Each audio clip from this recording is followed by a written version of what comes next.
Yeah, I think resilience now I look at and say resilience is self-management where you do make adjustments, you do ask for help, you do slow down at times, you speed up at others. To me, that's probably resilience compared to just going flat out for 16 years and then completely falling off a cliff. Welcome to Future Fit Leadership, a podcast for leaders at every stage who want to stay relevant in a world that keeps changing. Leadership has shifted.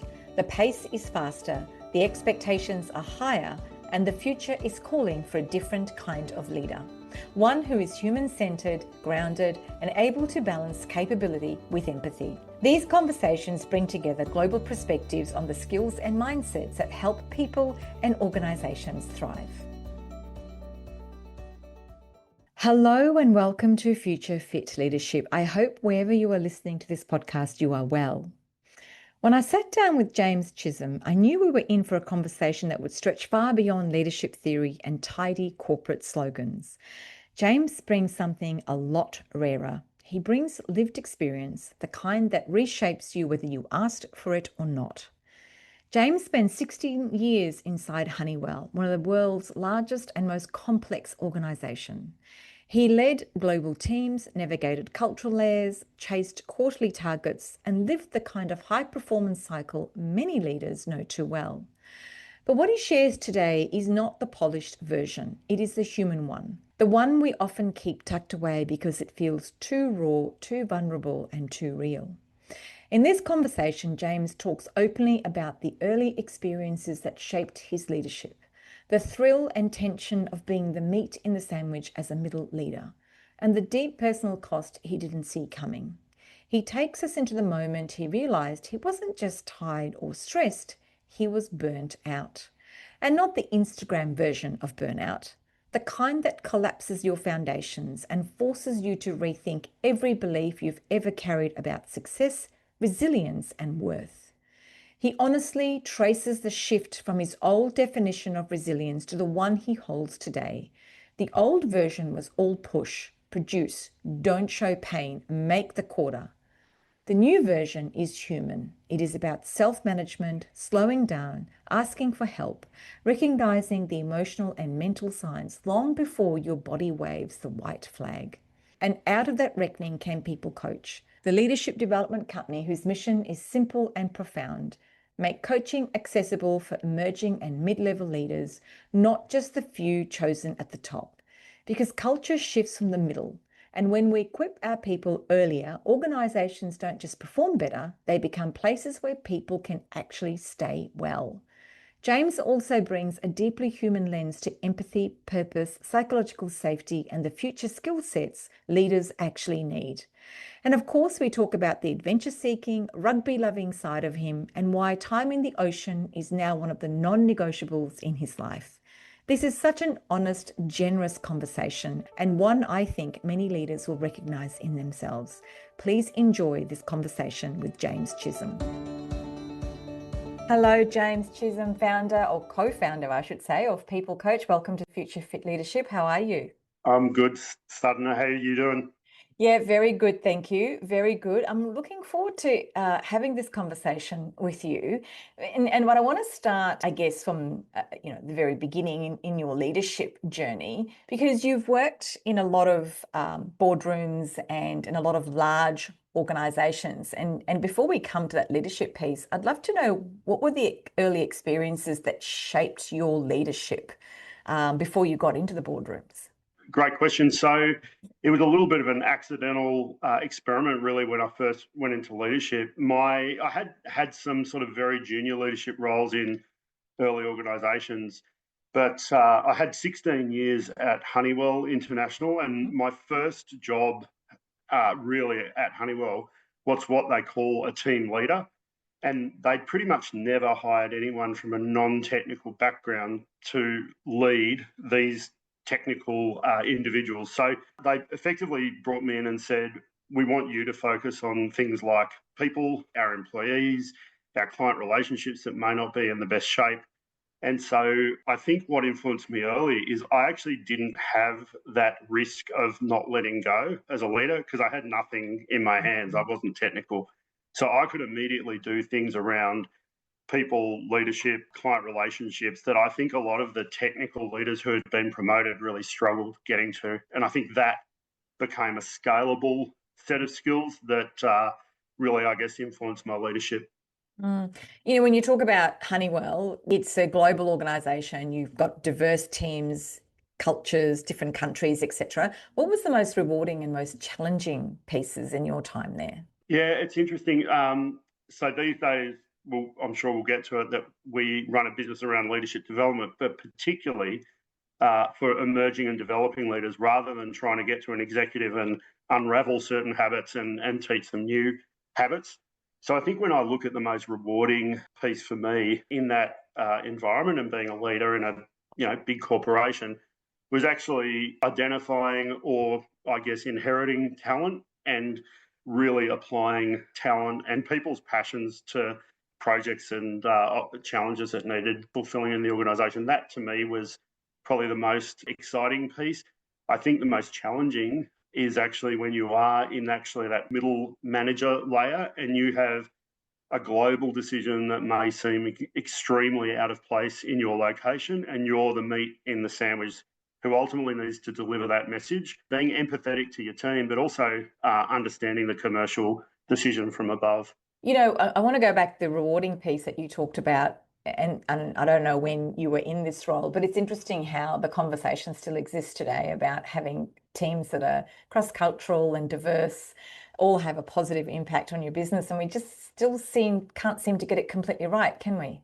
We're miles from getting it completely right. It's interesting, when I did my coaching qualification out of Columbia University, we had to pick a topic to do research on with respect to leadership development. And I actually picked this topic, which was executive coaching in its traditional form, which ultimately means one-to-one, very intimate, potentially in person. That actually widens the gender pay gap because it's only accessible to the most senior execs. Mm. And that senior exec layer is completely skewed towards Mm. men. Mm. So I think we've got miles to go, really, to address the sort of issues that we've been talking about for a long time. But on the flip side, some of the things we're trying to achieve, make things better, like reporting gender equity each year, are definitely showing signs of big improvement. Yeah, I agree with you there. So, James, you've then gone on and co-founded Peeplcoach. What made you move into that arena?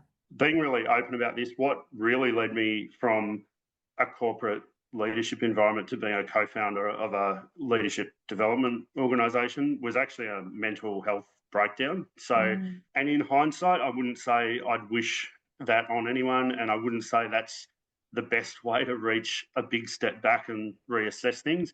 But for me, that is what happened. And I think by not making incremental choices and actually having a real breakdown to step away, that really gave me a greater perspective to decide what do I want to do next. And it wasn't, a 10% change from what I was doing, which was corporate leadership. I'd love to unpack that a little bit with you, James, because I think it's something a lot of leaders are struggling with at the moment. We've got so much change happening in our environments that burnout is probably more common than what we think. And sometimes we're burning out and we don't even know the signs or the symptoms. Can you take us back the moment when you realized you were going through burnout or had burnt out? I mean, I didn't recognize it really until after the fact. I think this is probably a bit of a deep answer, but I think you go through, by the time you're a leader, let alone a really senior leader, you've had a lifetime of probably being rewarded and recognized for extreme effort, great results. Yeah. Um, you've probably been raised, if you were anything like me, to not show pain, to get on with it, to be resilient. So I think what ultimately happened for me is that was my personality going into leadership in a big corporate environment. And then the whole setup is all about competition, winning quarter by quarter results. And I guess what happened is in that environment, there was a bit of an adrenaline hit. I had an undiagnosed mental health issue that actually took years and years to finally diagnose correctly. And so I was achieving the results and had no idea that there was any other consequence. And ultimately, yeah, I think it did take a crisis to step back, but I'm in a perverse sort of way. I'm glad because it made me step right back and say, hey, throughout my whole career, what were the elements that were really fulfilling? And it wasn't sitting there in the financial review every Mm. month looking at the numbers. It wasn't overly technical. It was always about people. And so when Christine and I ultimately set about this Peeplcoach organisation, that was really a purposeful decision rather than a little incremental adjustment to my career. Do you acknowledge and understand and realize the difference in your leadership style from pre-burnout to post-burnout? I do. I would say because I wasn't a technical leader pre-burnout, I would say I still lent pretty heavily on people relationships, a pretty empathetic style naturally. Interestingly, my undergrad studies not only weren't they technical, but it was psychology and politics. So I felt like I had a pretty good lens on people engagement and building that empathetic style. I think what's changed massively for me since my own break due to mental health is my broader empathy for understanding what other things might be going on for people that are very silent in the workplace. And on that, when I finally went from zero visibility to fully publicly announcing in my resignation that it was due to mental health, the number of people who immediately came up to me and said, I suffer from something very similar, whatever the diagnosis might be, and there is no way I'd share it with my employer. So a lot of people are Yeah, still keeping this stuff to themselves. because they're worried about being labeled or not getting that promotion or not being seen as being effective and efficient in their roles or, being capable of doing the job. Isn't it interesting how we still label mental health or emotional issues so poorly in the workplace? Yeah, and I think my big point, if I'm speaking to clients who are senior leaders and they've got hundreds or thousands of employees, I think this idea that, take that mental health example, this idea that it's not there is a joke. We know it's there. Yeah. And actually, I think traditionally you're always scooting around trying to not get involved and, I guess, delayed in terms of what you're trying to do, but slowing down and actually understanding individuals in your team. If those people who came up to me are already suffering, by ignoring it, you're not doing anything different. They're actually just going untreated. Mm, You're probably paying for it in some way.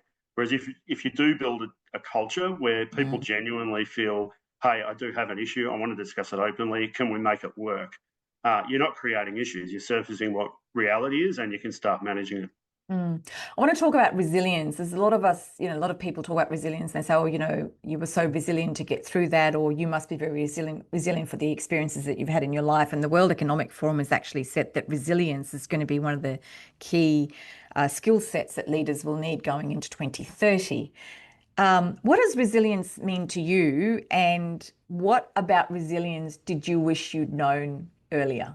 Probably right in the center of everything we've been talking about. So if you ask me let's say, divine intervention with my mental health breakdown, if you said before that, what does resilience look like? It's probably that old school resilience I said before. Don't show that you're hurt. Get results. If you're 2.5 months through the quarter, the financial quarter, find a way to make the numbers, counter a soft market, do whatever's required to win. I would have said all of those are the attributes of resilience. For that reason, I actually really have a bit of an issue with that word being thrown around. Like when employers say, I want resilience, what are they actually sort of saying? Well, I'd Toughen like up and get on with someone it? to just put their head down, bum up, Yeah. get all the work done and pretend they're Yeah. not a human. Yeah. So yeah, I think resilience now I look at and say resilience is self-management where you do make adjustments, you do ask for help, you do slow down at times, you speed up at others. To me, that's probably resilience compared to just going flat out for 16 years and then completely falling off a cliff. And dying early because you've stressed your body out so much, which happens a lot to people, I find, in It leadership does. roles. They've stressed themselves out and they have a heart attack at 65, and that's the end of it. Not Yeah. worth it at all. And it's interesting, like you went through all of that and then you land on starting up your own business. Most people would have thought, what are you doing, Yeah. James? That's not that is even more stressful. How did you justify that in your own mind around that? I'm leaping in from PAYG or working for other people into starting my own Mm. business, which in itself is very, very stressful.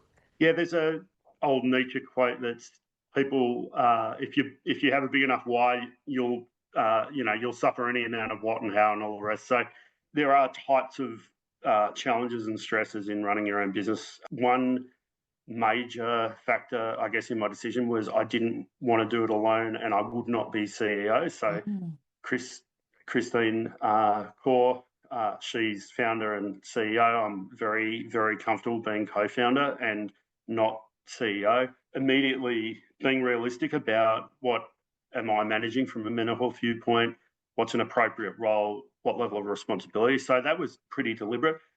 But I think that whole issue of having a big enough why for us, the purpose of why we were setting up Peeplcoach was just so clear around that accessibility for people that have always been excluded from that type of leadership development. So I think that motivation level probably energizes you more than pretty much anything else.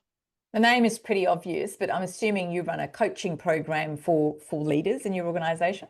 Like I said earlier, traditionally, I had an executive coach back at my days at Honeywell, and it was often meeting in person. It was quite intensive. And for all of those sort of reasons, it was incredibly expensive and limited solely to the most senior executives. So can I ask, James, so I'm going to jump in there because I didn't know you had an executive. Did they not pick up that you were having issues when they were coaching you?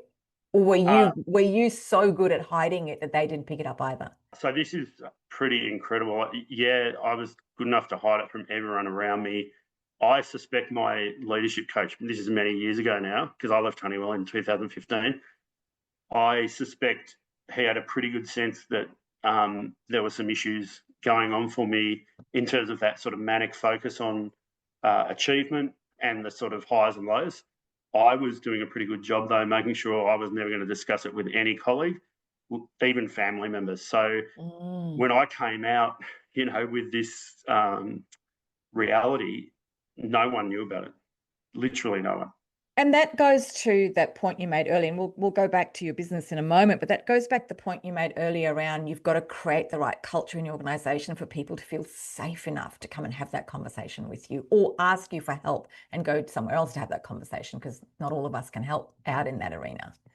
Yeah, and I always try and bring it back to business reasons as well. So to me, it's absolutely the right thing to do. I think you'd almost have to be a sociopath to not say, hey, it'd be really nice to have an environment where people feel safe.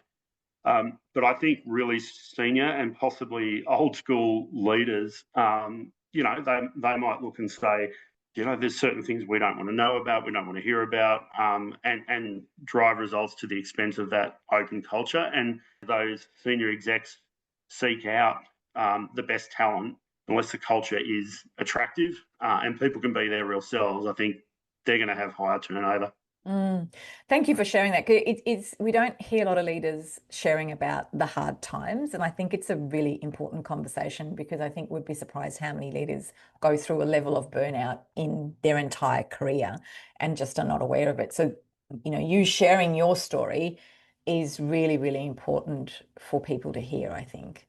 Yeah, and I guess if I pivot back to your question around the people coach thing and the stress of your own business. I guess these days that we've now built 6 years in, we've built a business with around 45 coaches coaching literally thousands of largely emerging and developing leaders who would never have been coached and developed in terms of leadership previously in their career. And what we effectively do is we look at the level of leader and experience that the individual has, and we provide one-to-one coaching. And alongside that, they get what we call primers for their coaching session, which are really kind of simple methodology about the how-to for leadership. Because I think that's something that, again, drives us at Peeplcoach is, you wouldn't take someone without an accounting degree and suddenly hand them your P&L and say, can you figure out how to do this function? But somehow we think we can take any individual contributor from any technical domain and put them in a leadership role and they'll figure out how to do it. So I guess our business is all about saying, well, we don't actually think that's a smart plan. So why don't we look at some development and some material to help them actually execute that leadership role? One of the other skill sets that people are talking about in terms of what a future leader needs is empathy. And it's one of the things that you've talked about that, moving from soft skill, so empathy has always been seen as a soft skill, to an essential capability of a leader in a business. Why do you see that as a non-negotiable for leaders today? I sort of see empathetic or empathic leadership in two ways. I think the really obvious one these days, whether people do anything about it is another matter, but the obvious one would be, as an empathetic leader, to drive motivation in your team, which ultimately drives discretionary effort, productivity, etc. Trying to do that with zero connection and zero understanding of the individual you're asking for discretionary effort doesn't make sense. So to Mm. me, first and foremost, from a productivity and talent attraction, retention, development perspective, I think it's just a no-brainer that empathetic leadership is critically important. The piece of it that I think so many business leaders overlook is they think, oh, empathetic leadership is bringing in a manager with people skills and they're going to be really soft and warm and fuzzy. I actually would say the bigger thing about empathy would be uh, adding the customer lens. So how do you actually grow a business, develop products, look at productivity that won't impact the customer in a negative way?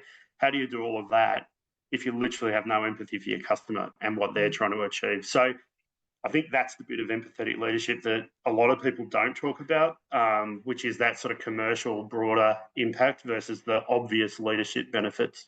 You also drive, and when you coach leaders to drive results. And it's an interesting space, I think. So we've got to have businesses that have psychological safety, and we've Yep. got to have businesses that drive results. And sometimes the two can clash. How do you coach leaders to drive results and have a psychological safe workplace? I mean, that is a really classic case of trying to do two seemingly contradictory things at the Yeah, same time, yeah. which is a lot of what leadership's about. If I actually go back to my experience, I saw every quarter at Honeywell, and this was all self imposed in a sort of normal work culture. I saw it as ultimate failure if I ever missed a quarter financial results, right? Mm. But what actually was happening more deeply is I actually saw that success at work meant success as a human being. And so if I actually look at one of the most palpable sort of elements of my burnout, it would have been quarter after quarter after quarter, actually believing that life isn't worth living if I miss this quarter because my self worth is 100% now tied into those competitive results. You know, will my region do better than their region? Will we make our budget, our forecast, etc.? So I think if you have, you know, a career full of that stress, then and that's the standard and that's the norm, then you're going to have huge levels of burnout in the Mm. organisation. So I think you know we obviously have a dog in this fight in terms of what our business does. But if you're talking about creating that culture, I do feel there needs to be some sort of facilitated approach to make sure that there's really clear values that are stated, and actually there's a system in place instead of just whacking on the wall. There's a system in place, whether it be an agenda item or meetings, to actually say, are we living these values? Because Mm. otherwise, it literally is a piece of paper on the wall that gets ignored. Mm. And that kind of dovetails into my next question around this, which is, again, particularly the millennials and Gen Zs are asking for purpose-led organizations and, Yes. aligned to culture and values. And yet we're working in a time where there is volatility, there's economic downturn, there's, political instability, there's wars, there's all sorts of things happening. So how do we ensure that purpose becomes a powerful tool in their toolkit for leaders in this uncertain time? I think if the most senior leaders don't believe this is an issue, then it's going to be pretty tough to drive any of this change. But what I think you mentioned World Economic Forum and the fact that that was named as one of the leading resilience was named as one of the leading requirements in that same study. Empathetic leadership is also cited. Mm. And then in terms of values and purpose, Randstad do a work monitor report every year, and in 2025 they found this to me, it's pretty alarming finding, which was 27% of people quit a job because they didn't feel comfortable sharing their personal viewpoints and stances at work without judgment or discrimination. And that 27% was up from 16% the prior year.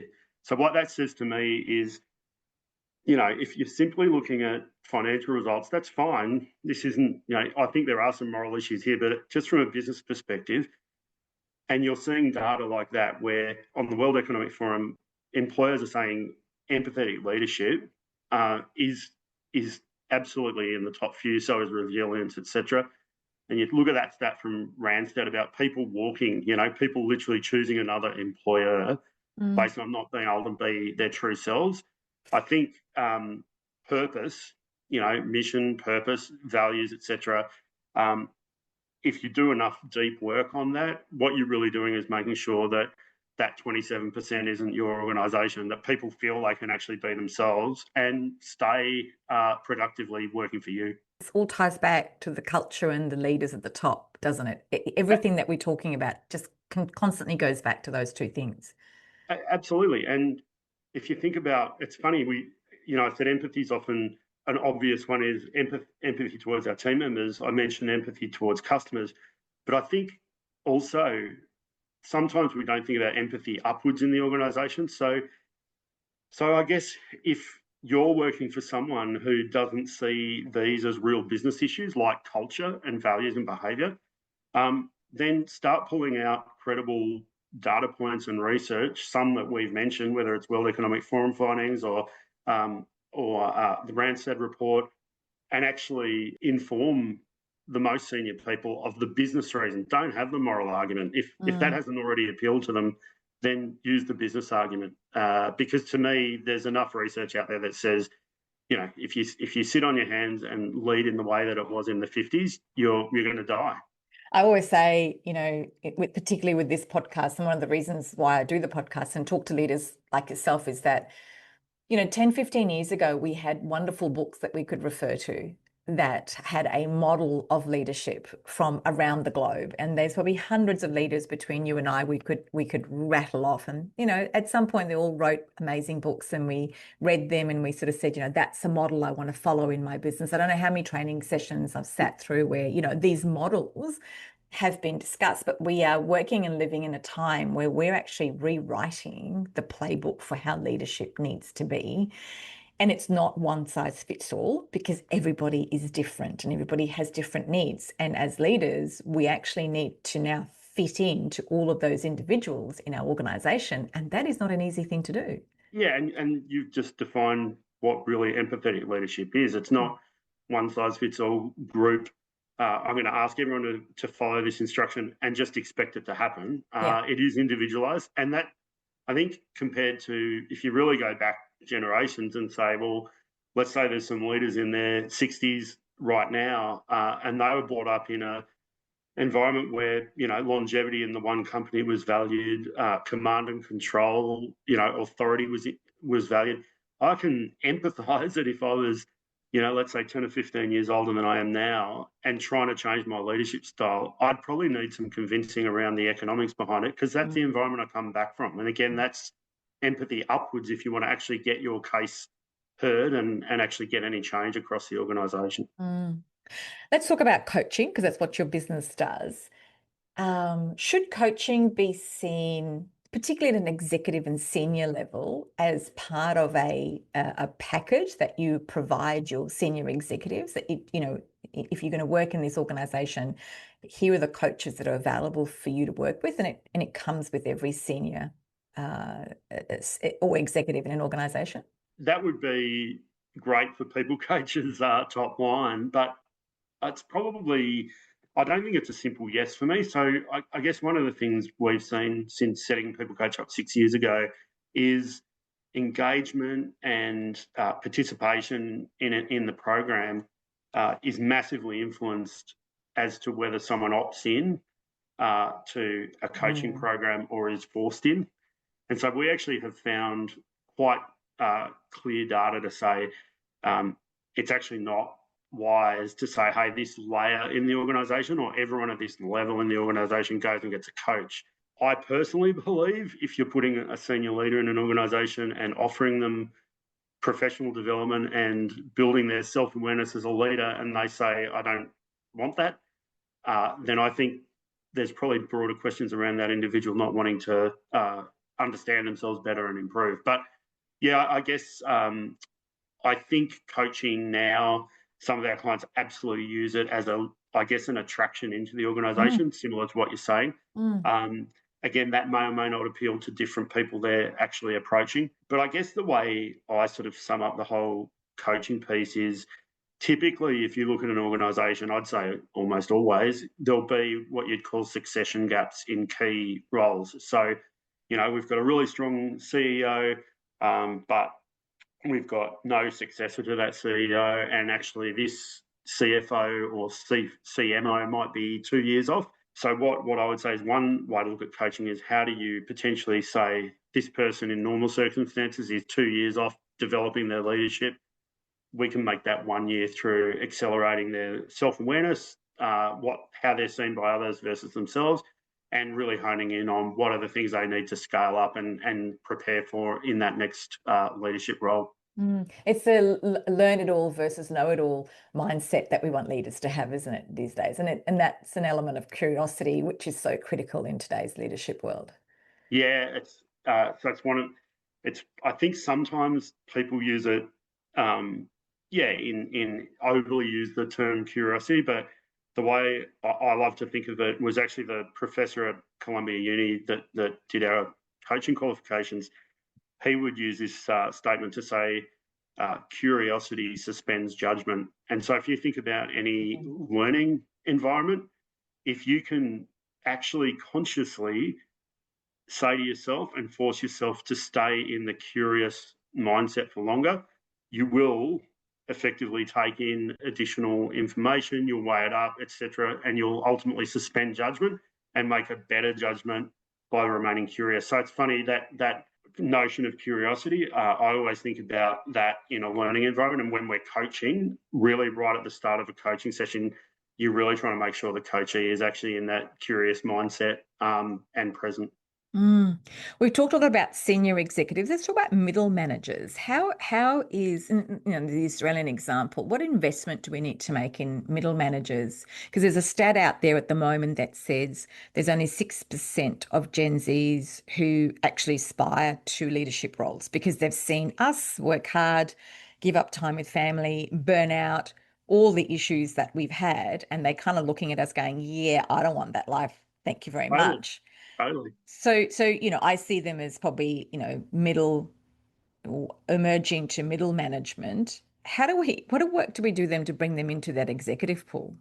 Yeah, so probably 80% of the leaders or the people we coach in our programs are in programs that we call emerging leader, developing leader, and advanced leader, which is really imminent leaders in the emerging or very inexperienced, right up to reasonably senior leaders. And then we have executive coaching out of that. But in that 80% of participation that we have in our business in that, call it middle manager area, to me, they're the people that have always been excluded because you can't roll out traditional exec coaching through that sort of scale. What we find is those people, firstly, there's more of them than anyone else. Secondly, they're trying to translate, as I said before, a corporate, somewhat abstract message into people on the ground and what it means for them. So I'd say they've got this massive task ahead of them in terms of moving from individual contributor to a senior leader. But I do think these days it has to start with some level of assessment up front around how they see themselves versus how they're seen by others. So we typically have what we call bookend 360 assessments where we actually baseline someone in terms of how are you seeing yourself, how are others seeing you. Then there's a program of coaching and those modules of content. And then at the very end of the program, 12 months later, we measure the exact same indices and we can actually see where have the improvements been made, what remains, the development challenges, etc. So I guess that's our view that unless you have a concerted effort and a somewhat disruptive model to actually bring to the emerging and developing leaders, you're relying on exec coaching and kind of trickle down leadership, which I don't believe is very realistic. There was a study done by the Monash Business School, and I'm just going to quote this number so I get it right. And according to them, 56% of Australians say that poor leadership is a key driver of burnout, outranking workload and long hours. I find that really interesting because if you've got all this middle management or emerging leaders and they're being burnt out because of the way the leadership is structured, we've got a real future problem in the world of work and leadership if we don't fix that. Yeah, there's a lot of research on, different expectations in the workplace between generations. So what I often find with clients looking at a programmatic approach to improving their leadership capabilities in the organisation. So, and that could be because they have these key succession gaps. It could be because they have leadership retention problems, etc.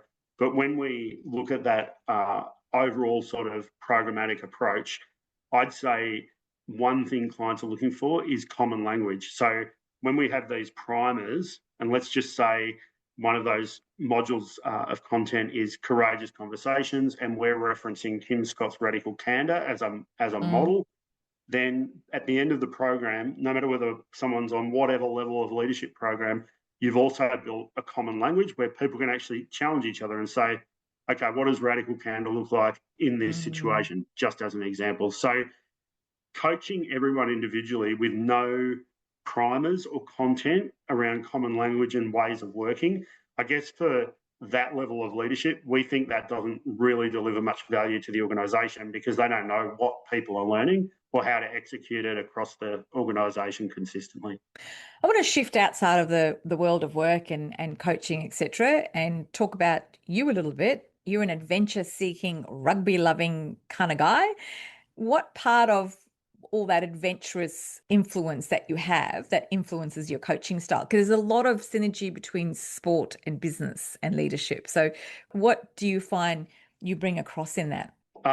It's a great question. So I actually find this is a real watch out for me as a coach. So I am so in love with sport. I've played, I still watch it, I still play certain sports. And I think that business and sport are so analogous that there are just a plethora of amazing analogies to help my coachees with.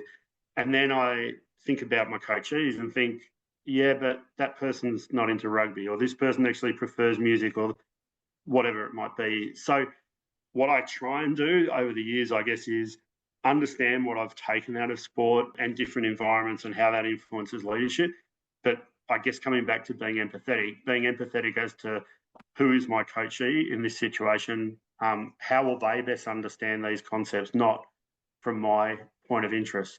But I guess one thing that's related to this is I share with my coachees how purposeful now I am about carving out and literally having blocks in my calendar to fill my cup, do those things that make sure I don't burn out. And so these days for me, I live down on the Mornington Peninsula, so getting on the ocean pretty much every day, no matter what else happens in my life, is pretty important. Taking time out, making sure I spend time with my kids, etc. Those things are probably more important than ever. I was going to ask you that question, actually, how your sense of balance and renewal has changed post your previous experiences. And it's good to see that, I think for many of us who've been through something, whether it's in business or personal, you do come out on the other side and you really carve out time that's important to you. And it becomes a non-negotiable, doesn't it? It did. And it's funny looking back at some of the early discussion in this podcast about how I used to operate what I thought resilience was. So what I think now is, funnily enough, right back in those times when it was all systems go, I actually still had recurring blocks and I would, in my calendar, but it would be to look after my physical fitness. So it would be no matter what you do around the world, flying in and out of different cities, how many back-to-back meetings, a lack of sleep, I would go to the hotel gym every single time I was traveling.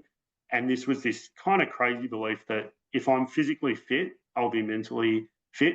I guess post my burnout, I now think of that personal time you need to carve out and put in your diary as not just simply maintaining a physical fitness. What do you need emotionally? What do you need mentally?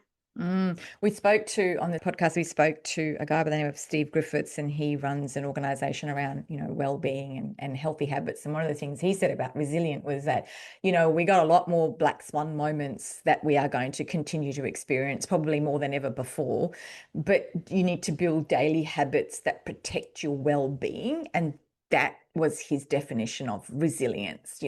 Before you do anything else, build the habits that protect your well-being. Absolutely. And ultimately, probably everyone was looking at me back in those crazy years thinking, wow, this guy is so resilient. I was Yeah. actually not building the habits so that resilience was sustainable. Ultimately, it led to a burnout. And I think that's exactly right. I honestly only build in physical fitness and work into my schedule.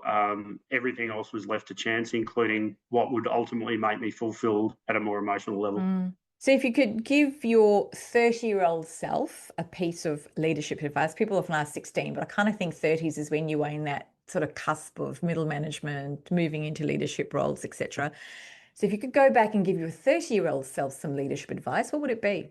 It would be, it might need a time machine because I think we know so much more about this now than what we did back then. But Yeah. I'd still say to myself, you're not defined by your work success only, and listen to signs beyond physical health and make adjustments as you need. So those are the things I wish I did. I'm also really grateful that my career is not full of regrets. I'm also feel very lucky that I joined Honeywell in 1999. When the next 16 years I was there, it was just an incredibly exciting and high growth organisation that I really enjoyed.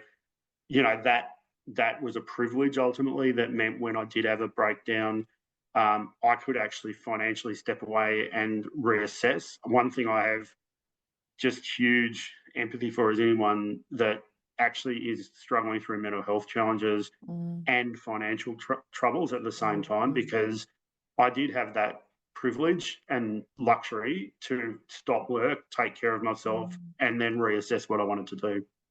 Because quite often they both kind of go hand in hand, isn't it? If particularly if you're the key earner and you know that you can't stop working because you've got bills to pay, food to put on the table, kids to send to school, all that sort of stuff, it adds to the load significantly. Yeah, and that's the practical stuff. And then go one level under that and look at how do you define success? Is if you came home and told your family you've quit because you're not feeling well, whatever that might be, yes, there's all those practical financial elements, but also what does that mean for the person longer term in terms of their self-worth, etc.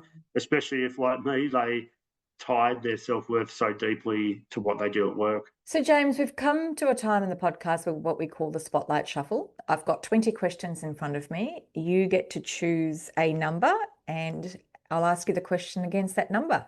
Excellent. I will start with what used to be my favourite number because there was an ad called Chuck-a-Lucky 7, which was for Channel 7 many, many decades ago. 7. Okay. What's the hardest part of leadership no one talks about enough? When you fundamentally disagree from directions coming above, that you must create fellowship from your team to follow. And if that is happening, how do you challenge that? Because that's not an easy thing to do. It's an absolute grey area. It's not black and white. I think it comes back to empathetic leadership. So when you're communicating it, it's empathy up and empathy down. So it's empathy up is, hey team, whilst this decision may not make a whole lot of sense in Melbourne, Australia, this is the bigger picture and why there is pressure on the organisation to shareholders, etc. That's empathy up. Empathy down, if you're communicating that message, is also, hey, I understand the suffering or the inconvenience, whatever it might be, locally in this situation.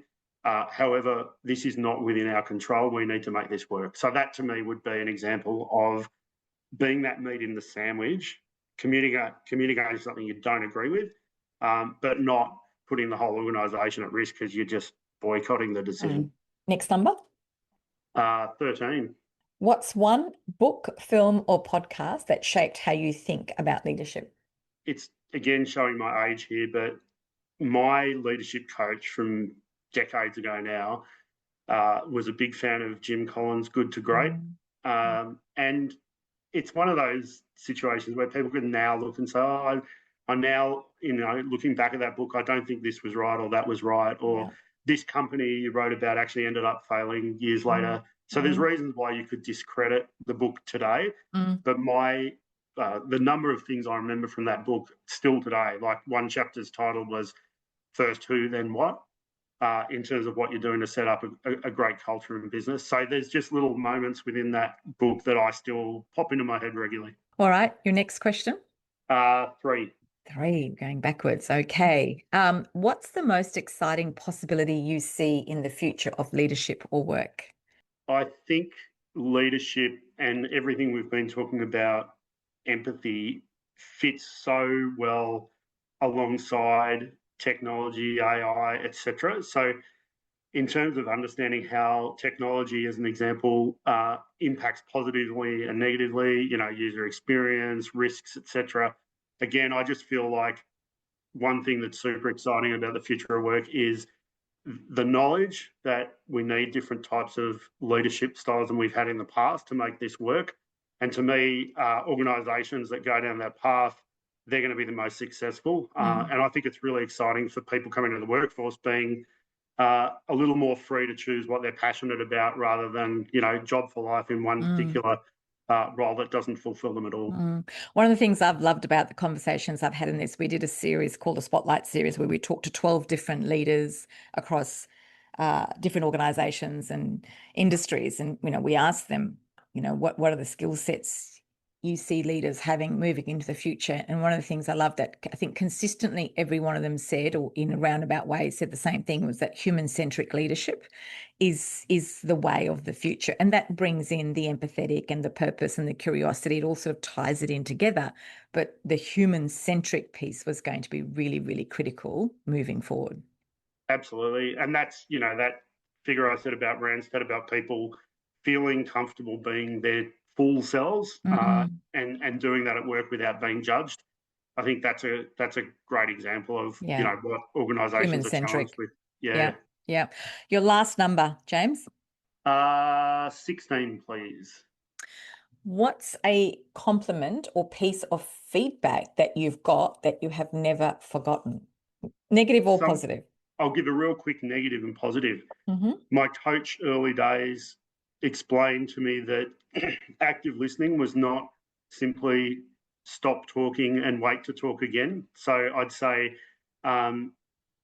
definitely that's some feedback that was hard to hear really early in my sort of, call it, senior leadership career that has stuck with me ever since. So, and we've all been guilty of that, James. I have to say, we've all been guilty of that. Yeah. So active listening to me is believing that you can walk into a room, listen, and come out with a better answer than you started with. And so that was probably a tough one to hear that I think I have adjusted to some extent. People can judge that.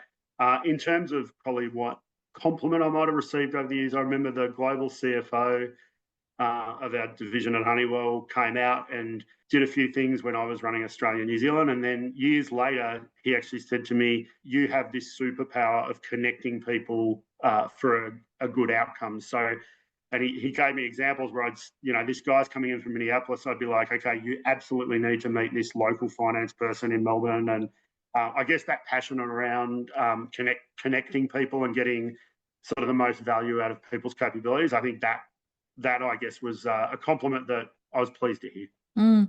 James, thank you for joining us on the podcast and for being so open about sharing your stories. Like I said earlier, quite often we don't talk about things that impact us in a negative way. We only like to talk about the positive. And I think what you've shared today is a really, really important conversation for leaders to have. So thank you for sharing that. If people want to connect with you or Peeplcoach, what's the best way to do that? Yeah, so the best way is to just jump on the website, which is peeplcoach.com, peeplcoach.com, or look me up on LinkedIn and connect. Yeah, so thanks so much to you, Sadhana, for some really great questions to bring out some reality, and hopefully it helps some people. If you like what you've heard, please share, rate and review this podcast, and don't forget to share it with anyone who might benefit from hearing it. The producer of Future Fit Leadership is Maritza Barone from Guide Your Light Network. If you would like to reach out to me, please DM me on any of my social media platforms. I'm available for speaking at conferences or consulting to your business. Future Fit is created in partnership with Future Leadership, a capability ecosystem for boards and executives. If you'd like to join the community and receive a free takeaway each week, sign up to the Future Exchange app in my show notes. Thank you for having me in your space. This is a Guide Your Light network production, creating podcasts with purpose.